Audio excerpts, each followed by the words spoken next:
Hello everyone, I'm Lei. Welcome to Lei's Real Talk. We've talked quite extensively about the political infighting within the Chinese Communist Party, most notably the struggle between Xi Jinping and the Jiang Zemin faction, which is now spearheaded by former Politburo Standing Committee member Zheng Qinghong, because Jiang is 95 years old. We've also talked extensively about the rising military confrontation in the Taiwan Strait and how the CCP is preparing for war. What we have not talked about is the connection between the two. That is, the impact of the CCP's political infighting on the potential war against Taiwan. It's a very important topic and not a lot of people talk about it. Today we'll discuss it. By the way, if you want to get an overview of the CCP's factional politics and the ongoing infighting, you can watch my previous videos. I made quite a number of them and will provide the links below.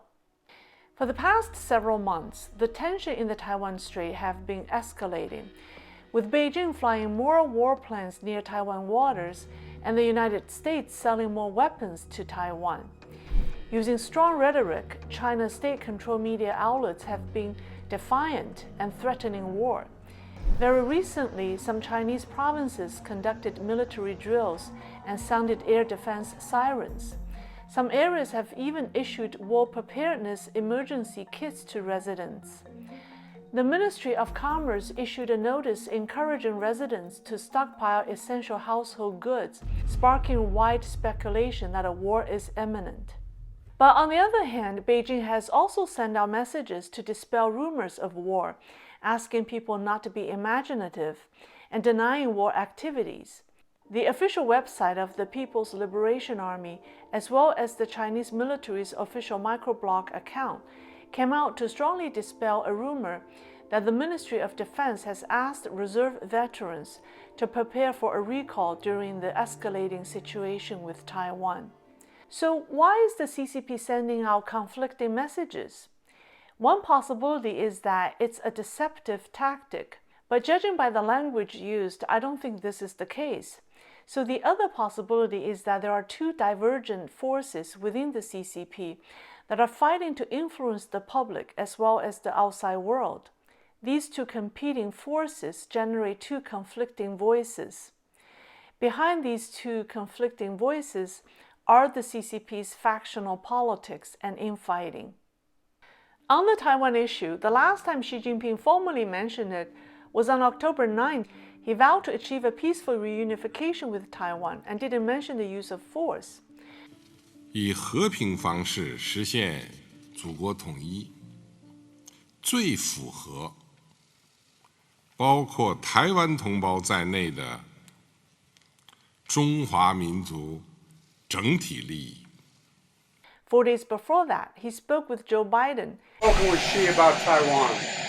We agree we'll abide by the Taiwan agreement. That's what we are. And we made it clear that I don't think he should be doing anything other than abiding by the agreement. And then on October 25th, at a meeting celebrating the 50th anniversary of the CCP's entry into the UN, Xi did not mention Taiwan at all, not a word about Taiwan. So certainly it wasn't on his mind. I don't know if the outside world got Xi's message from those statements or lack thereof, that he prefers not to attack Taiwan with force, at least not right now. Most of the world has been distracted by the CCP's military exercises and the war rhetoric, a portion of which was initiated by the Jiang faction.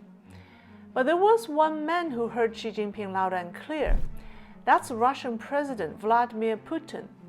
In an interview with NBC on October 13th, Putin said that the Chinese philosophy regarding the philosophy of statehood and state management, it does not include use of force. And thirdly, I think China does not need to use force. Russia had not previously spoken about developments in the Taiwan Strait, and this was a rare comment by Putin on the Taiwan issue. Xi Jinping once said that President Putin is his best friend. I believe Putin saw that the world did not pick up on Xi's most recent message about Taiwan and was trying to help him out by getting the message across. Dr. Wang Youqun offered his unique insight into the situation. Dr. Wang had worked for Wei Jianxin, a former Politburo Standing Committee member and the former head of the CCP's Discipline Inspection Commission. Wang now lives outside China as an independent writer. According to Dr. Wang, the individuals who want to start a war with Taiwan right away are those in the Jiang Zemin faction. The Jiang faction used the same tactic to trap Xi Jinping into using their plan for handling Hong Kong's extradition law. Before the outbreak of Hong Kong's anti-extradition movement in June 2019, Xi Jinping was entangled in the trade war with the United States and was distracted. At the time, Xi had neither a strategy nor a tactic to handle Hong Kong's situation. Now, Hong Kong has long been the territory of Jiang Zemin and Deng Qinghong. They were in fact the masterminds behind the notorious Hong Kong version of the national security law. The Jiang faction took advantage of Xi's lack of strategy and his willingness to save the CCP from falling. They eventually forced Xi to follow their roadmap for enacting the extradition law in Hong Kong. They successfully put Hong Kong into darkness and put the blame on Xi Jinping. Dr. Wang said that they're using the same tactic for Taiwan. Jiang's faction wants Xi Jinping to attack Taiwan right away and face international condemnation, and then the Jiang group can step in to re-seize power when Xi fails. That's why media outlets that are linked to Jiang's faction are propagating war. Military officers who are pro-Jiang Zemin are also repeating the same rhetoric. For example, a retired general who is a close ally of the Jiang faction, Wang Hongguang, said on October 28th that the U.S. military presence in Taiwan is an open slap in the face to China and is the last thing that can be tolerated. This general has been talking about military takeover of Taiwan since 2017. Jiang's faction has a big influence on the Chinese military. Yao Chen, a former lieutenant colonel staff officer in the CCP's naval command, said that the Chinese Navy doesn't listen to Xi Jinping at all, and the Navy has always been Jiang Zemin's people. Referring to Xi's anti-corruption campaign, Yao said, Xi Jinping is very worried about the CCP's military. He has arrested so many generals since he came to power, so the military is now not on the same page as Xi. Right now, Xi must place his own top military and political officials in key positions before any war begins. But his political enemies want to start the war as soon as possible, while their people are still in key positions. I highly recommend my last video on why China is stockpiling food. In that one, I talked a lot about the Taiwan Strait situation and why it's mostly publicity for economic purposes. Here are 2 videos I recommend on factional politics.